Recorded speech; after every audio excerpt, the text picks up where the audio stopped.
Baik, pada kesempatan kali ini saya akan menjelaskan analisis ragam kerajinan mancanegara. Jadi yang pertama ada kerajinan sebagai produk budaya, yang dimana kerajinan adalah produk budaya yang bersifat tangible atau dapat disentuh dan merupakan benda khas yang menjadi perpaduan nilai keindahan yang suatu daerah dengan nilai kegunaan benda bagi kegiatan sehari-hari. Nilai keindahan yang muncul dalam benda kerajinan biasanya adalah motif atau corak khas suatu daerah yang diwariskan secara turun-temurun dan mengandung makna filosofis. Berikut adapun peran penting kerajinan sebagai produk budaya adalah yang pertama, kerajinan merupakan wujud nyata dari nilai-nilai dan kearifan lokal suatu daerah. Yang kedua, kerajinan menjadi identitas budaya suatu daerah yang membedakannya dengan daerah lainnya. Yang ketiga, kerajinan merupakan warisan budaya yang perlu dilestarikan dan diwariskan kepada generasi penerus. Yang keempat, kerajinan memiliki potensi ekonomi yang besar untuk meningkatkan kesejahteraan masyarakat. Yang kelima, kerajinan merupakan simbol kreativitas masyarakat dalam memanfaatkan sumber daya alam dan budaya di sekitarnya. Dan yang terakhir, kerajinan merupakan salah satu bentuk produk budaya yang memiliki peran penting dalam mencerminkan identitas atau nilai-nilai suatu bangsa. Kerajinan juga memiliki ciri khas sesuai dengan kondisi geografisnya, seperti kerajinan Asia yang berbeda dengan karakter kerajinan di Eropa, Amerika Utara, Amerika Selatan, Australia, dan Oseania. Berikut merupakan contoh kerajinan dari mancanegara berdasarkan bahan dasar ataupun tekniknya. Yang pertama ada negara Tiongkok, yaitu keramik. Tiongkok terkenal dengan seni keramiknya yang sudah ada sejak 20.000 tahun yang lalu. Keramik Tiongkok terkenal dengan keindahannya, keunikan desainnya, dan juga kualitas yang tinggi. Contohnya, vas porselen dinasti Qing yang terkenal dengan kehalusan dan keanggunannya. Yang kedua ada sutra. Sutra adalah salah satu produk budaya Tiongkok yang paling terkenal. Sutra Tiongkok terkenal dengan kelembutan, kehalusan, dan juga kekilauan yang indah. Contohnya, kain sutra Sozu yang terkenal dengan kualitasnya yang tinggi. Selanjutnya, ada Timur Tengah atau Asia Tengah, yaitu ada kerajinan logam. Timur Tengah terkenal kerajinannya berupa peralatan minum teh dan lampu dengan ciri khas ragam hias dengan corak geometri dan ornamen floranya. Selanjutnya, itu ada keramik. Timur Tengah juga terkenal sebagai penghasil tagel atau hias dengan motif ornamen geometri dan floranya. Lalu ada tekstil. Di daerah Asia Tengah menghasilkan kain ikat dengan warna cerah dan ornamen yang ramai. Lalu ada Romawi. Yang pertama ada mosaik. Mosaik adalah seni dekorasi yang menggunakan potongan-potongan kecil batu, kaca, atau keramik untuk membuat gambar atau pola. Mosaik Romawi terkenal dengan keindahannya dan kompleks desainnya. Contohnya ada mosaik di Villa of the Roman Emperor Hadrian di Tivoli yang menggambarkan berbagai adegan mitologi. Selanjutnya ada patung. Patung adalah seni ukir yang membuat bentuk 3 dimensi dari berbagai bahan seperti batu, kayu, ataupun logam. Patung Romawi ini terkenal dengan realismenya dan detailnya yang rumit. Contohnya ada patung Augustus Prima, lalu yang menggambarkan Kaisar Romawi Augustus dengan detail yang sangat realistis. Lalu ada negara Eropa, yaitu yang pertama kerajinan kaca. Kaca Murano adalah salah satu produk budaya Eropa yang paling terkenal. Kaca Murano terkenal dengan keindahannya, keunikannya, desainnya, dan kualitasnya yang tinggi. Contohnya ada vas kaca Murano yang terkenal dengan bentuknya yang rumit dan warnanya yang indah. Selanjutnya ada negara Amerika. Nah, di Amerika ini ada kerajinan kulit. Kerajinan kulit di Amerika yang terkenal adalah dari suku India Navajo. Kulit dijadikan bahan pembuatan tas, alas kaki, tenda rumah yang ciri khasnya menggunakan zat warna alami berwarna hangat seperti merah dan oranye. Selain itu, suku Inuit yang tinggal di daerah kutub juga membuat pakaian dari kulit agar tetap hangat. Baik, selanjutnya ada studi komparasi. Dalam dunia kerajinan, studi komparasi adalah kegiatan investigasi mandiri yang dilakukan untuk memahami konteks budaya dari sebuah kerajinan maupun seniman. Sebagai contoh, studi komparasi bisa dilakukan antara kain ikat Asia dengan kain ikat Amerika Latin. Meski sama-sama kain ikat, tentu ada pembeda dari segi warna yang khas, proses pembuatan, motif maupun tujuan dari penggunaan kain tersebut. Dalam studi komparasi ada beberapa komponen yang harus diperhatikan, yaitu yang pertama, harus ada setidaknya 2 atau lebih objek atau benda seni kerajinan yang harus dikomparasi. Yang kedua, elemen-elemen formal atau deskripsi visi objek seperti garis, bentuk utuh, nilai, ruang, warna, dan tekstur. Yang ketiga, fungsi dan nilai guna objek seni kerajinan. Yang keempat, nilai kebudayaan objek seni kerajinan seperti corak, asal, sejarah. Yang kelima, perbandingan dengan objek lainnya. Yang keenam, refleksi hasil pengamatan. Objek atau variabel yang hendak dikomparasi harus memiliki kesamaan. Sebagaimana yang sudah dicontohkan, jika memilih objek vas keramik, maka disarankan melakukan perbandingan dengan barang yang sama dari kebudayaan yang berbeda. Bisa juga melakukan perbandingan barang yang sama dari periodisasi yang berbeda. Bahkan bisa juga dilakukan perbandingan antara perajin yang biasa mendapatkan sumber yang lengkap. Jika sudah selesai dengan komparasi, langkah selanjutnya adalah refleksi. Pada fase ini, ceritakan pemahaman apa saja yang didapat dari kegiatan ini, pengalaman baru apa yang didapat, serta bagaimana mereka mengukur kinerja mereka dalam melakukan proyek studi komparasi. Mencari sumber informasi dan observasi. Perancangan produk kerajinan membutuhkan pemilihan untuk mendapatkan sumber informasi dan observasi. Observasi berarti pula mengamati, menyaksikan, memperhatikan sebagai metode pengumpulan data dan penelitian.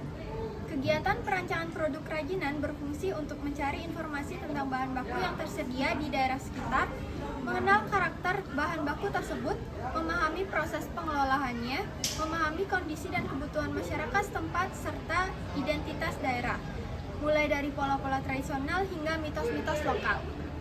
Proses perancangan kerajinan diawali dengan pemilihan sumber inspirasi dan pencarian ide pokok kerajinan, pembuatan sketsa ide, pembuatan studi model kerajinan, dilanjutkan dengan pembuatan petunjuk produksi. Selanjutnya menganalisis permasalahan sekitar. Bentuk analisisnya adalah mengamati ketersediaan alat dan bahan serta selera pasar. Akan lebih baik jika pengamatan dilakukan sehingga mencapai identifikasi masalah di lingkungan sekitar terkait dengan kerajinan maupun ekonomi.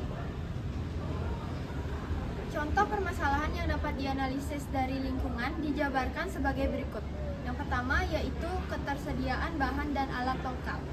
Menganalisis ketersediaan bahan dan alat lokal dalam perancangan sebuah kerajinan adalah langkah paling dalam memastikan keberhasilan proyek kerajinan tersebut. Yang kedua yaitu permasalahan ekonomi.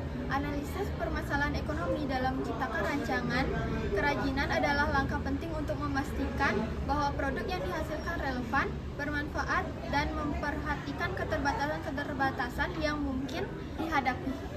Selanjutnya yang ketiga yaitu ada selera pasar. Dalam hal ini, segmentasi pasar dapat ditelaah dari beberapa hal seperti berikut. Yang pertama ada demografis, meliputi usia, gender, pendapatan, pekerjaan, dan juga agama. Yang kedua ada geografis, meliputi daerah, populasi, dan juga iklim. Yang ketiga yaitu kebiasaan. Yang keempat ada psikografis, meliputi gaya hidup dan kepribadian. Dalam memilih target pasar ini harus melakukan hal-hal seperti berikut.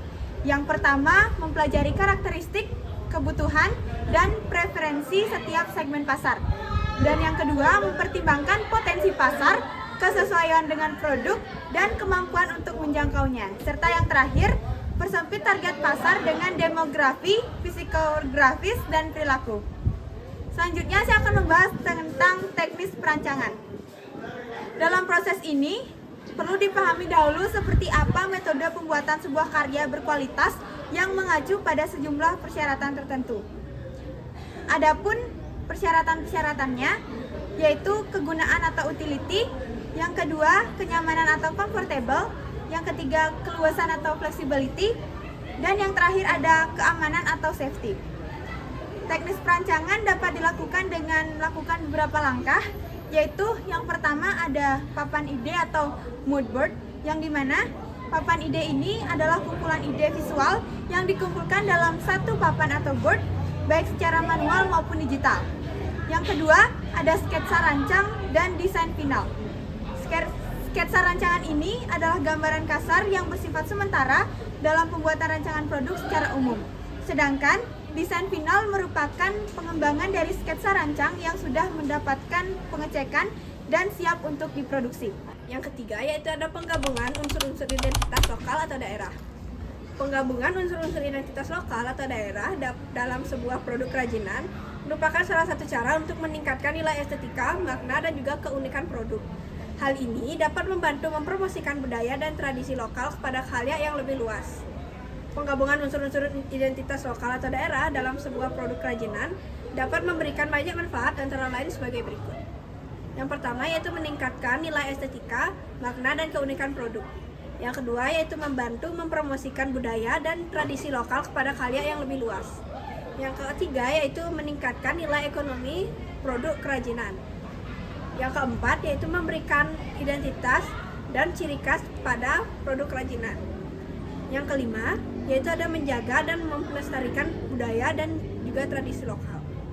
Dengan mengkolaborasikan unsur-unsur identitas lokal atau daerah dalam sebuah produk kerajinan, kita dapat membantu melestarikan budaya dan tradisi lokal sekaligus meningkatkan nilai ekonomi pada produk kerajinan. Yang keempat yaitu ada prototipe produk. Pembuatan sampel produk sebelum produk akhir diduplikasi secara massal merupakan fase yang sangat penting. Prototipe adalah sebuah proses perancangan sistem dengan cara membentuk contoh dan juga standar ukuran yang akan dikerjakan nantinya. Apabila perusahaan menggunakan prototipe, maka akan diperoleh hasil yang terbaik saat keluar nanti. Prototipe berfungsi untuk mencari tahu apakah produk yang dihasilkan sudah berfungsi dengan baik agar dapat meminimalisasi kesalahan lebih awal sebelum produk akhir diduplikasi dan diedarkan. Prototipe merupakan perwarupa dari sebuah contoh yang mewakili model produk yang akan dibuat sebelum produk tersebut diperbanyak dan dipasarkan. Kualitas serta prototipe diusahakan sudah menggunakan alat dan bahan yang serta dimensi ukuran yang sama seperti produk final. Proses prototyping dalam membuat karya kerajinan adalah sebagai berikut. Yang pertama yaitu pengumpulan kebutuhan. Yang kedua yaitu membangun prototyping. Yang ketiga yaitu evaluasi prototyping. Yang keempat mengodekan sistem. Yang kelima menguji sistem. Yang keenam evaluasi sistem. Dan yang terakhir yaitu menggunakan sistem. Dengan membuat prototype, kita bisa belajar dari kesalahan dalam membuat prototype dan menyempurnakannya ketika membuat produk final. Yang kelima adalah perancangan kemasan. Setelah prototype selesai dibuat, langkah penting selanjutnya adalah bersama-sama membahas perancangan kemasan. Kemasan yang baik dan menarik dapat meningkatkan nilai jual produk kerajinan. Dalam perancangan kemasan, perlu mempertimbangkan hal berikut. Yang pertama yaitu bentuk ergonomis dari dimensi barang yang akan dikemas. Yang kedua yaitu efektivitas pengemasan atau bentuk kemasan yang tidak menyulitkan konsumen. Yang ketiga keamanan produk. Yang keempat bentuk dan ciri khas yang mudah dikenali. Yang kelima kekuatan visual atau penggunaan warna, motif hias, dan gambar pendukung. Yang keenam yaitu ada informasi yang jelas tentang produk yang ada di dalam kemasan. Yang ketujuh yaitu kemudahan distribusi. Berikut beberapa hal yang perlu diperhatikan dalam perancangan kemasan produk kerajinan. Yang pertama yaitu fungsi kemasan. Yang kedua yaitu desain kemasan. Yang ketiga yaitu bahan kemasan. Dan yang keempat yaitu kemasan ramah lingkungan.